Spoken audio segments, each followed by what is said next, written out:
We're going to try this again.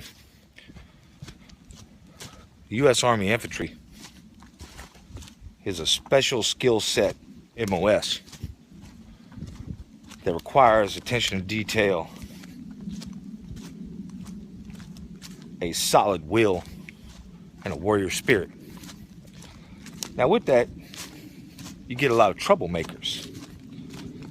Guys who get in trouble quite often. Guys that sometimes drink too much. I don't condone that, but it's a fact. Guys who sometimes come across as disrespectful. Sometimes they're just plain disrespectful. But I think the Army has become to start turning their back on these types of soldiers.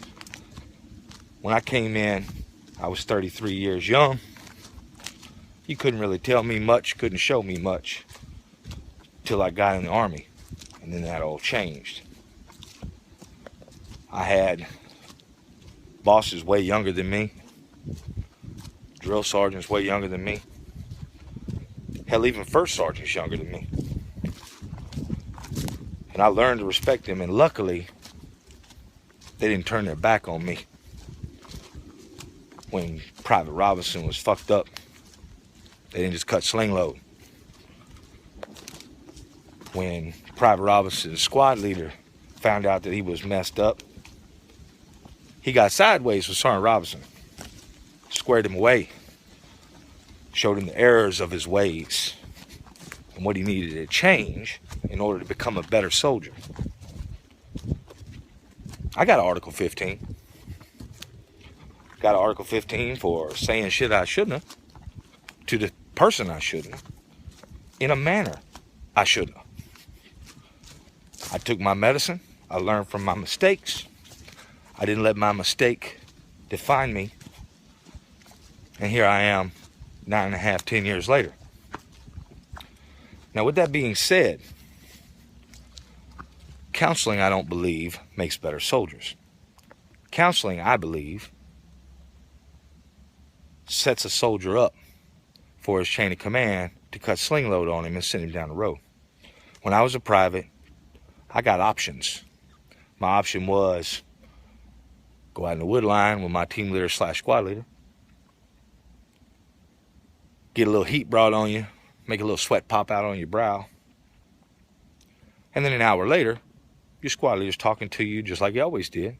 He didn't hold grudges on you. When I was a private, it was a normal thing for soldiers to drink too much on the weekends if they were 21 and older. Now that to me did not pose an issue as long as they were off the road, not driving, not endangering any other personnel, and not fighting. Nowadays, it seems like one drinking offense, if you were drunk in the barracks or you drew some inappropriate shit on your battle buddy while he was passed out, they want to throw you out of the Army. That gets rid of a lot of alpha males. That gets rid of a lot of born infantrymen. And I do say born infantrymen. And if you read the 3-21.8, it even says that they are specially selected, specially trained, and specially led. That's right at the beginning of the infantryman's Bible. Now with that, I ask you,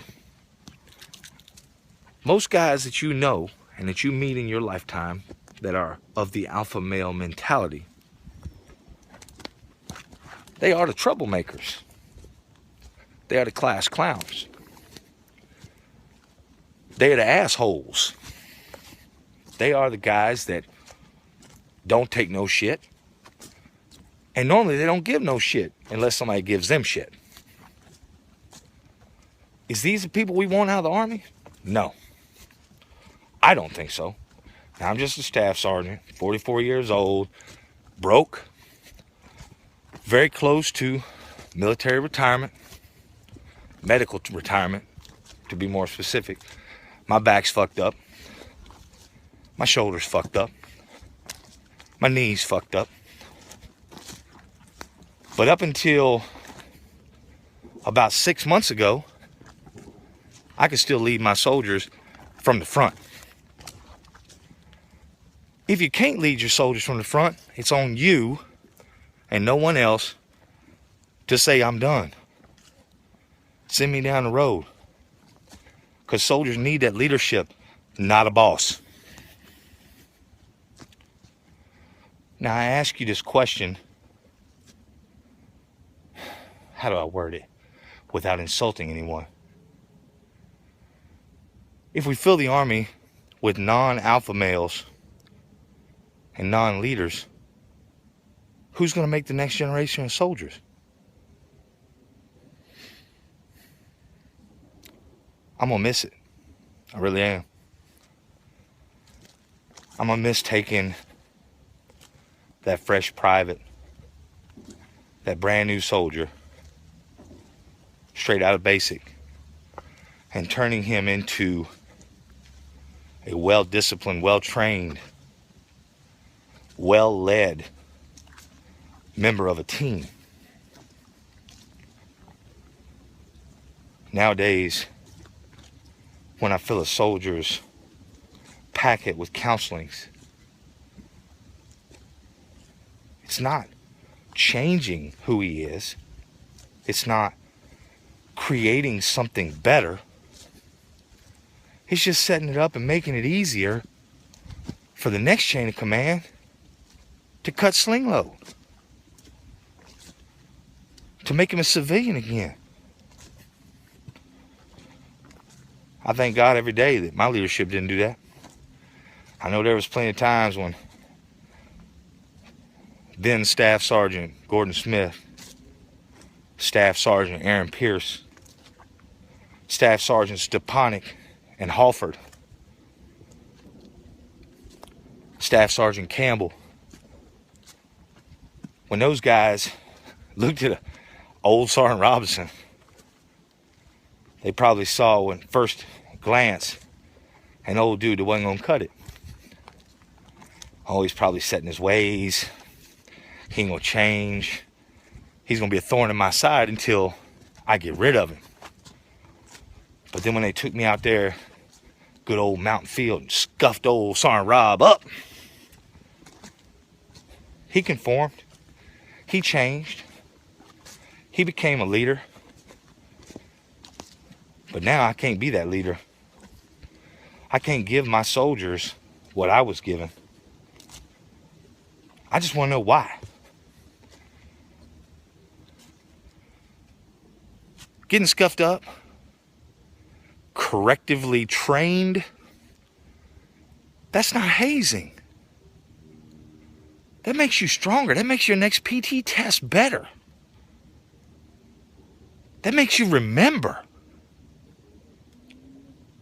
That makes you want to do better. We are the strongest army on the planet. We are organized chaos. We are, every man knows the minuscule details of the mission to ensure its completion.